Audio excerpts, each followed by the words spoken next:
World cup চলছে বাংলাদেশকে ছাড়া টি-20 বিশ্বকাপ 2026 সেই বিশ্বকাপে বাংলাদেশকে ছাড়া এই জন্য রাফি বাংলাদেশের দর্শকদের আগ্রহ তুলনামূলক একটু কম বা একটা আক্ষেপের জায়গাও আছে। সেখানে অনেকে হয়তো টিভি সেটে বিশ্বকাপ দেখতে বসছেন কিন্তু আক্ষেপটা নিয়ে বসছেন।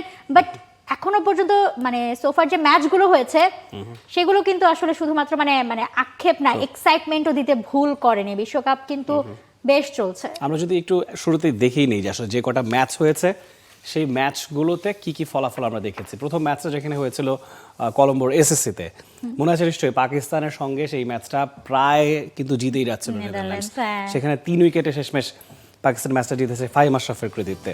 ওয়েস্ট ইন্ডিজ স্কটল্যান্ড ম্যাচে ওয়েস্ট ইন্ডিজ 35 রানে জিতেছে, ভারত ইউএসএর ইয়েতে 29 রানে ভারত সেখানে ম্যাচটা জিতেছিল। আফগানিস্তান নিউজিল্যান্ড ম্যাচে নিউজিল্যান্ড 5 উইকেটে জিতেছিল, যদিও আফগানিস্তান 180+ টোটাল দাঁড় করতে পেরেছিল, সেটা নিউজিল্যান্ড চেস করে নিয়েছে খুব সহজেই। ইংল্যান্ড নেপাল ম্যাচটা, এটা নিয়ে নিশ্চয়ই আমরা পরে কথা বলবো। 4 রানে ইংল্যান্ড জিতেছে, কষ্টার্জিত জয়, অল্পের জন্য ম্যাচটা নেপালের কাছ থেকে ফসকে গিয়েছে। আপনি খুব ক্লোজলি মনিটর করেছেন ম্যাচটা। শ্রীলঙ্কা আয়ারল্যান্ড ম্যাচে শ্রীলঙ্কা 20 রানে জিতেছে এবং সবশেষ যে ম্যাচটার কথা এখানে উল্লেখ নেই, ইতালির সঙ্গে স্কটল্যান্ডের ম্যাচ, সেখানেও আসলে স্কটল্যান্ড বড় ব্যবধানে জিতেছে। তবে ইতালি কিন্তু শুরুর দিকটা ভালো করছিল, সেখানে কেন তারা এরকম একটা ব্যাটিং ধস নামলো, যেটা আমরা বলছিলাম যে ছোট দলের আসলে এই ধরনের ব্যাটিং ধস নামাটা স্বাভাবিক। একটা চাপের মোমেন্ট যেটা থাকে, যেটা নেপালের লাস্ট ম্যাচে ছিল এবং এই একদম শেষ ম্যাচটা যেটা আজকে সকালেই শেষ হলো স্কটল্যান্ড এবং ইতালি। দেখেন রাফি, মনে আছে কিনা আমি লাস্ট শোতেও বলছিলাম যে এই যে ইতালির বিশ্বকাপের প্রথম ম্যাচটা বাংলাদেশের সাথে হবার কথা ছিল, আজকে স্কটল্যান্ডের জায়গায় এখানে বাংলাদেশের নামটা থাকতো। বাট হ্যাঁ, 200+ স্কোর বিশ্বকাপে, মানে এবারের বিশ্বকাপে প্রথম 200+ স্কোর আমরা দেখলাম স্কটল্যান্ডের কাছ থেকে। এবং স্কটল্যান্ড ওয়েস্ট ইন্ডিজের সাথে লাস্ট ম্যাচটা হারার পরে তারাও তো হুট করে বিশ্বকাপে এসেছে, তারাও খুব মানে চাইছিলেন যে একটা জয়, ইতালির সাথে সেই জয়টা পেয়েছেন। বাট হ্যাঁ, ইতালি ওয়াজ ইমপ্রেসিভ যেই খেলাটা তারা দেখিয়েছেন। এবং দুই ভাইয়ের কথা আমরা মেকআপ রুমের কথা বলছিলাম যে মানে খুব ভালো ম্যাচ শেষে তাকে জিজ্ঞেস করা হয়েছে যে আপনারা দুই ভাই, একজন যিনি 50 করেছেন একজন 35, তো কেমন লেগেছে?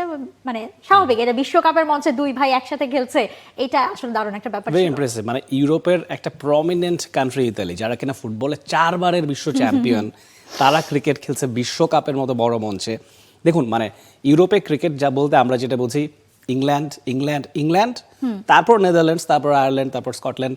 তো সেই জায়গায় ইতালি, জার্মানি কিংবা ফ্রান্স, আমি আশা করবো যে যেহেতু এখন 20 দলের বিশ্বকাপ হচ্ছে এবং ভবিষ্যতে সেটাও এক্সপেন্ড করবার প্ল্যান আইসিসির আছে, সেটা তারা জানিয়েছে।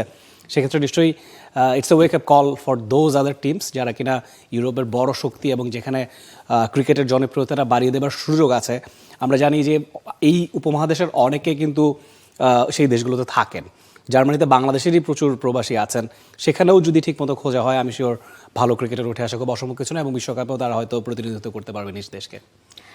সবচেয়ে বড় এক্সাইটমেন্ট এই বিশ্বকাপে এটা ছিল যে 20 দলের বিশ্বকাপ, 20 দলের ক্রিকেট বিশ্বকাপ। এটাই বিশ্বকাপ, মানে বিশ্বকাপটাই 20+ হলে এটা মানে বিশ্বের দেশ নিয়ে হবে, মানে 4-5টা হাতে গোনা দল। বাট মেকআপ রুমে আমি তখন আসলে যে মেকআপের ফেরাসেলের সাথে কথা বলছিলাম যে ভাই দেখেন 20 দলের যে বিশ্বকাপ হচ্ছে, মানে ক্যাটাগরিতে এখনো ওইভাবে আসলে সেট হয়নি যে ছোট দলগুলো উঠে যেতে পারে। কোনো সারপ্রাইজিংলি আমরা 3-4টা দল দেখে যাব যে উপরে উঠে গেছে। বাট দেখেন, আপনি যখন সেমিফাইনালের হিসাব করতে যাবেন বা পরের রাউন্ডের, ওই হাতে গোনা কয়েকটা দলই হয়তো বাসবে।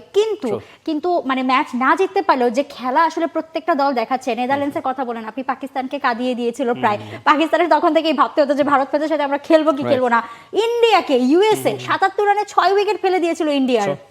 সূর্যা কুমার যাদব ওইভাবে না উঠলে মানে ইন্ডিয়ার কি হতো। এবং ঘরের মাঠে ভাই ইউএসএ তো মানে দিচ্ছিল কাঁদিয়ে প্রায়। এরপর নেপাল, মানে কালকে ও মাই গড, সাউথ আফ্রিকার সাথে 1 রানে হারের পর এরপর 4 রানে হার ইংল্যান্ডের ডাগ আউট থেকে, মানে কোচ থেকে সবাই দেখার মতো ছিল রাফি চেহারা। নেপালের জন্য এই ওয়ার্ল্ড কাপটা কিন্তু বাংলাদেশের জন্য 1999 বিশ্বকাপ যেমন ছিল ঠিক তেমনই। নেপালের একটা আক্ষেপ ছিল। দেখুন, আশেপাশের বেশ কিছু দেশ, মানে শ্রীলঙ্কার সঙ্গে নেপালের ডিফারেন্স আপনি ইকোনমিক্যালি, জিওপলিটিক্যালি খুব একটা ফারাক করতে পারবেন না, কিন্তু নেপাল কোথায় ক্রিকেটে, শ্রীলঙ্কা কোথায় ক্রিকেটে। আফগানিস্তানের আপরাইজটা গত 10-12 বছরে, 15 বছরে হয়েছে, নেপাল সেখানে পিছিয়েই ছিল। চেষ্টাটা তাদের ছিল এবং তাদের দেশে কিন্তু ক্রিকেট ভ্যাস্টলি পপুলার। তারা কিন্তু বাংলাদেশের ক্রিকেটারদের অনেক আইডলাইজ করে থাকেন, ভারতের ক্রিকেটের তো কথাই নেই, পাকিস্তানের ক্রিকেটের বলুন, তাদের আইপিএলের ভিউয়ারশিপ অনেক বড় একটা জায়গা নেপালেও আছে, যদিও ভারত নেপালের এই রাজনৈতিক দ্বন্দ্ব আছে তারপরেও। তো সেই জায়গায় নেপালের আরও আগেই বিশ্বকাপে খেলা উচিত ছিল। হ্যাঁ, নেপাল এর আগেও বিশ্বকাপে পার্টিসিপেট করেছে, 2014 বিশ্বকাপে খেলেছে।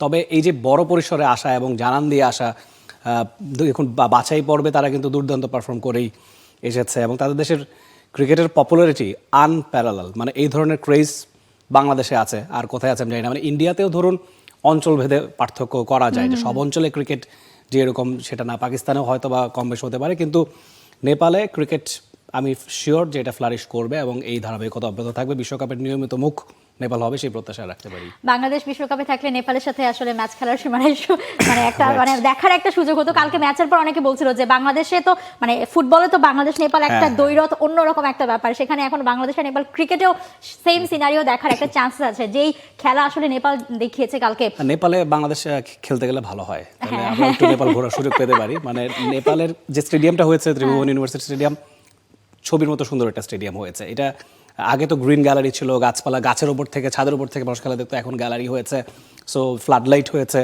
আমার কাছে মনে হয় যে নেপাল এবং নেপাল প্রিমিয়ার লিগও কিছুদিন আগে হয়ে গিয়েছে। তো আমার মনে হয় সময়ের ব্যাপার, হয়তোবা আর 2-3 বছর 5 বছরের মধ্যে নেপালের ক্রিকেট একটা হয়তোবা এমন একটা জায়গায় যাবে যেটা অনেক বছর ধরে নেপালের মানুষের স্বপ্ন ছিল। এবং কেন নয়, কালকে ম্যাচের পর ডেল স্টেন যে টুইটটা করেছেন, যে ডেল স্টেন নিজে মানে যেতে চাইছেন, যে যদি নেপাল চায় তাদের সাথে কাজ করতে চায়, এবং সেই সাথে তার টুইটের লাস্ট কথা ছিল যে আপ আপ অ্যান্ড আপ।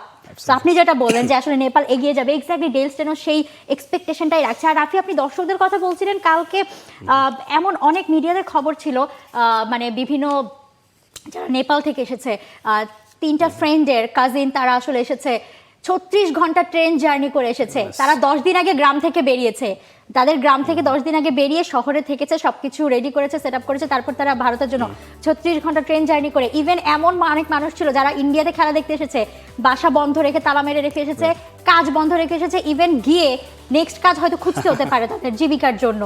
তারপরও তারা বলছে যে এটা আমরা অনেক বছর ধরে প্ল্যান করেছিলাম যে নেপাল বিশ্বকাপে খেলে আমরা দেখতে আসবো তাদের খেলা। তো তারা ইন্ডিয়াতে এসেছে খেলা দেখতে নেপালের, এবং কালকে হারের পরেও প্রত্যেকটা নেপালের যত ধরনের ট্রল ক্রিকেট থেকে শুরু করে যা পেজ ছিল সবাই, ইভেন তাদের প্রাইম মিনিস্টার বাসায় ড্রয়িং রুমে বসে তাদের খেলা দেখছিলেন, প্রেসিডেন্ট ছিলেন মাঠে, এবং ওই 4 রানের হারের পরও প্রত্যেকটা মানে দর্শক, প্রত্যেকটা সবাই মানে প্রেস করেছে।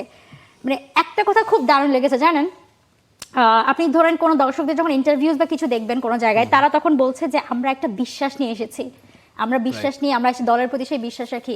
ম্যাচ শেষে নেপালের ক্যাপ্টেন সেম কথাটা বলেছে যে দর্শকদের অনেক ধন্যবাদ এবং আমরা এখানে বিশ্বাস নিয়ে লড়তে এসেছি। So that's the spirit. এবং প্রমিস ডে, আমরা ভ্যালেন্টাইন উইক চলছে, প্রমিস ডেতে নেপালের দর্শকরা প্রমিস করেছে যে তারা নেপালকে যেই সিচুয়েশনে আসুক সবসময় up to the mark support করবে।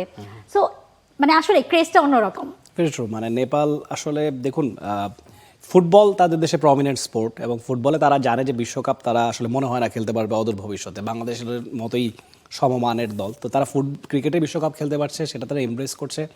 এবং আমার কাছে মনে হয় তাদের যেই মানের ক্রিকেটার আছে, আমরা শুধু ক্রিকেটের বাইরের কথাই বললাম, মানে কোয়ালিটি ওয়াইজও তাদের বেশ কিছু মানে কি বলবো, মানে ওয়ার্ল্ড ক্লাস পারফর্মার আছে।